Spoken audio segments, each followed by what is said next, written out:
ಆತ್ಮೀಯ ಅನುದಾನಿತ ಶಾಲಾ ಕಾಲೇಜು ಶಿಕ್ಷಕರೇ, ನಿಮಗೆ ಪಿಂಚಣಿ ಅನ್ನೋ ವಿಷಯ ಒಂದು ದೊಡ್ಡ ಗಂಭೀರವಾದಂತಹ ಸಮಸ್ಯೆ. ಸೊ ಅದರ ವೀಕ್ನೆಸ್ಸನ್ನು ಬಳಸ್ಕೊಳ್ತಾ ಇರೋರು ನಿಮ್ಮಿಂದ ಏನು ಆಯ್ಕೆಯಾಗಿದ್ದಾರೋ ಆ ನಾಯಕರುಗಳು ಕೂಡ ಇದರಲ್ಲಿ ಸೇರಿಕೊಂಡಿದ್ದಾರೆ.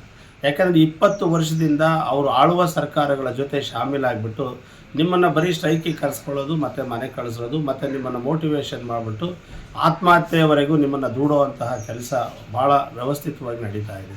ನಾನು ಯಾಕೆ ಈ ಆರೋಪವನ್ನು ಮಾಡ್ತಾ ಇದ್ದೀನಿ ಅಂತಂದರೆ, ನೀವು ನೋಡಿ, ನಿಮ್ಮ ನಾಯಕರುಗಳು ಹಿಂದೆ BJP ಜೊತೆಗಿದ್ದರು, ಅದರಿಂದ ಕಾಂಗ್ರೆಸ್ ಜೊತೆಗಿದ್ದರು, ಅದರಿಂದ ಮತ್ತೆ BJP ಜೊತೆಗಿದ್ದರು. ಹೀಗೆ ಆಳುವ ಸರ್ಕಾರದ ಜೊತೆ ಶಾಮೀಲಾಗಿ ನಿಮಗೆ ವಂಚನೆ ಆಗ್ತಾ ಇದೆ ಅನ್ನೋದು ಬಹುಶಃ ನೀವು ಗಂಭೀರವಾಗಿ ಇದನ್ನು ಯೋಚನೆ ಮಾಡಿಲ್ಲ ಅಂತ ನನಗೆ ಅನಿಸ್ತಾ ಇದೆ.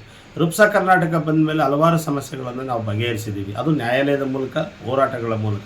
ಅದನ್ನು ನಾವು ಬೀದಿ ಹೋರಾಟಗಳಿಂದನೇನು ಹೆಚ್ಚು ಯಶಸ್ವಿಯಾಗಿಲ್ಲ. ನ್ಯಾಯಾಲಯದಿಂದ ಮತ್ತು ನಾವು ಸಾರ್ವಜನಿಕರ ಗಮನ ಸೆಳೆಯೋದ್ರ ಮೂಲಕ ಸರ್ಕಾರನ ಮುಖಭಂಗಗೊಳಿಸಿ ನಾವು ಯಶಸ್ವಿಯನ್ನು ಗಳಿಸಿದ್ದೀವಿ.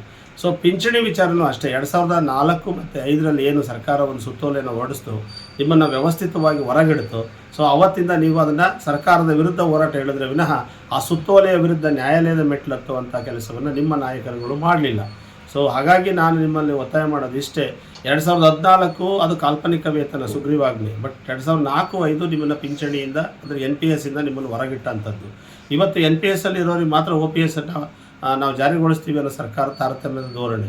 ಇವತ್ತು ಆ ನೋಟಿಫಿಕೇಷನ್ 2004 ಮತ್ತು 2005 ನೋಟಿಫಿಕೇಷನ್ ವಿರುದ್ಧ ನಾನಿವತ್ತು ನ್ಯಾಯಾಲಯದ ಮೊರೆಯನ್ನು ಹೋಗ್ತಾ ಇದ್ದೀನಿ. ಸೊ ಆ ನೋಟಿಫಿಕೇಷನ್ 100% ಸ್ಟೇ ಆಗುತ್ತೆ, ನಿಮಗೂ ಕೂಡ ನ್ಯಾಯ ದೊರಕುತ್ತೆ ಅಂತ ಅನ್ನೋ ಭರವಸೆ ನನಗೆ ಅತಿ ಹೆಚ್ಚಾಗಿದೆ. ಯಾಕೆಂತಂದರೆ ನ್ಯಾಯಾಲಯ ಯಾವತ್ತೂ ರೈಟ್ ಟು ಈಕ್ವಾಲಿಟಿನ ಮೇಂಟೈನ್ ಮಾಡುತ್ತೆ, ಅದನ್ನು ಕಾಪಾಡುತ್ತೆ. ಇದು ಫಂಡಮೆಂಟಲ್ ರೈಟು.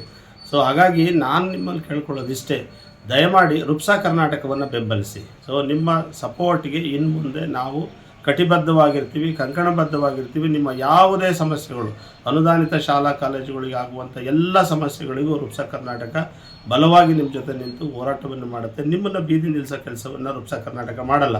ಅದು ತನ್ನದೇ ಆದ ದಾರಿಯನ್ನು ಈಗಾಗಲೇ ಕಂಡುಕೊಂಡಿದೆ. ಹಲವಾರು ಸಮಸ್ಯೆಗಳನ್ನು ನಾವು ಬಗೆಹರಿಸಿದ್ದೀವಿ.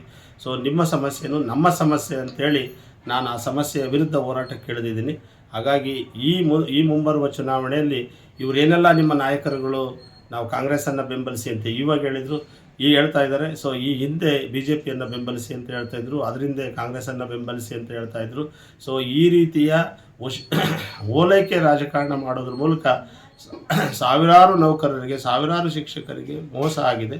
ಇನ್ನು ಮುಂದೆ ರುಪ್ಸ ಕರ್ನಾಟಕ ನಿಮಗೆ ಮೋಸ ಆಗ್ದಂಗೆ ನೋಡಿಕೊಳ್ಳುತ್ತೆ ಅಂತ ಹೇಳ್ತಾ, ನಾಳೆ 3ನೇ ತಾರೀಕು ಬರುವ ಚುನಾವಣೆಯಲ್ಲಿ ರುಪ್ಸ ಕರ್ನಾಟಕ ಮತ್ತು ಲೋಕೇಶ್ ತಾಳಿಕಟ್ಟೆಯನ್ನು ಬೆಂಬಲಿಸಿ ಅಂತ ಹೇಳ್ತಾ ನಿಮಗೆ ಧನ್ಯವಾದಗಳನ್ನ ಹೇಳ್ತೀನಿ.